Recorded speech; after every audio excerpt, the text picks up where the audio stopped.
Hello friends नमस्कार loser study को स्वागत करछि। ओपीएससी तरफ नोटिफिकेशन आसी आमर जो आमर प्रिलिमिनरी एग्जाम होता तार नोटिफिकेशन आसी तो मेन रिटन एग्जाम एपीआर होती तो देखीदेवा आमे एबे आमर कौ पोस्ट थिला आउ केते जण आमर क्वालिफाई करते से विषय रे पूरा डिटेल्स देखीदेवा। क्लियर हो गले तो देखंतु ओपीएससी तरफ नोटिफिकेशन आसला आमर ओडिशा सिविल सर्विस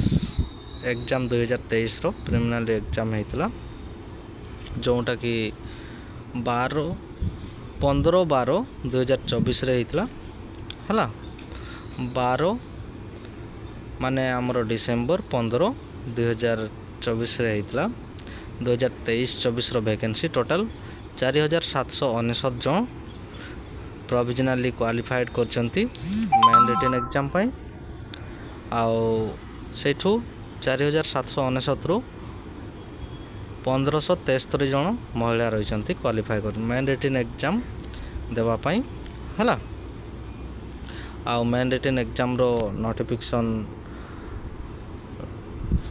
परवर्ती स्टेप रे से जनइबे बोली कहते जब भी नोटिफिकेशन आसो मु जनईदेवी तो जो भाई भाई मैंने भी एग्जाम देते टे नोटिफिकेशन विषय जन दिंतु है। ओडिशा सिविल सर्विस जो मैंने भी एग्जाम देते 2023 रो प्रिलिमिनरी एग्जाम तार आमर एबे